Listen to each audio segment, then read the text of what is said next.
Welcome, dear friends. It's lovely to have you with me. My name is Colleen, and for those of you that are joining me for the first time, you're so very welcome. If you're coming back, thank you so much, and I really just appreciate you spending time watching what I'm doing. I'm finishing off this field notes journal today. Quite a lot of it has been done, and there are a few bits and pieces I just want to add to it. I have done quite a few videos on showing people, well, showing you how to make ephemera, how to make this faux leather look cover. We've done the construction of the cover together, and today what I'll do is simply just explain to you some of the tools that I'm going to be using, and then I'm going to put on some music and you'll just watch me, because the things that I'm doing aren't that difficult. So for some of the heavier card that I'm going to be using, things that have got quite thick base where I've done a lot of layering, I'm going to stick those down with Elmer's glue. For some of the lighter stuff, I'm going to use this double-sided tape, and you'll see how I use that just now.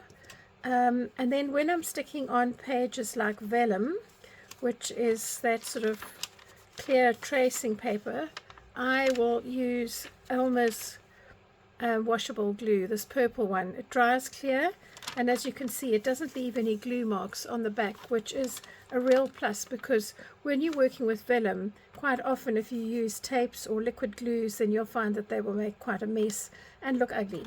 So I'll start at the beginning and just gradually work my way through, and as I say, just watch what I'm doing, because it's not complicated stuff.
Have it.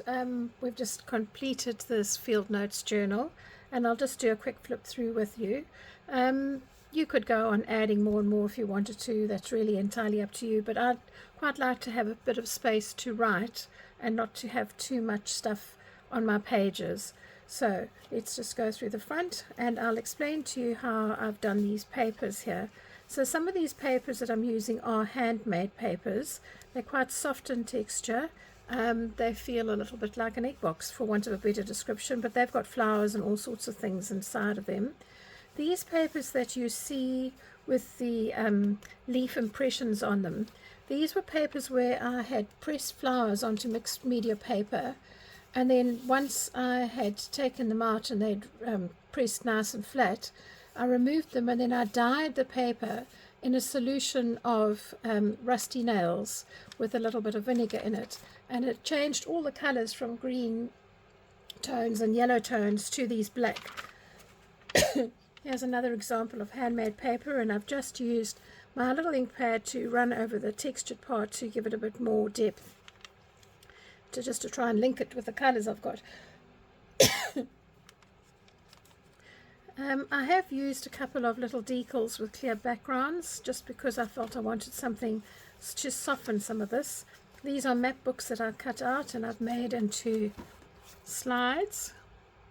They're quite easy to actually do. Cut out the windows and then put a piece of acetate behind. These are coffee dyed papers just from an old diary that I've had. There's some more of these pressed flower papers. Bit of graph paper that's been coffee dyed. Some more papers where I have pressed flowers and then stuck them into the rusty nail and vinegar solution, but it's very diluted, mostly water. Some handmade papers here just to give it a nice texture, and I love how that links the outside cover to that. It's got a similar sort of feel with that. And then I've got pockets and things to put a whole lot of different stuff. I did a whole video on mass making tabs, which I'll be able to show you.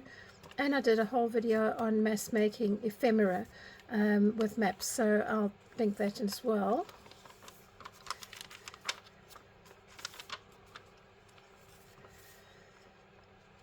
And this was a piece of file folder which I've just used as a tab. Nice little pocket, we'll be able to put in all sorts of different things. And there we are, just at the end of it. So there's plenty of space for you to do whatever you need to do and have a lot of fun with it. And I'm very pleased with how this has turned out. I love that it's quite a simple design. I love that it's cohesive, and I'm very happy how it's turned out. Let me know what you think. I know some of you do wonderful, really creative kind of stuff.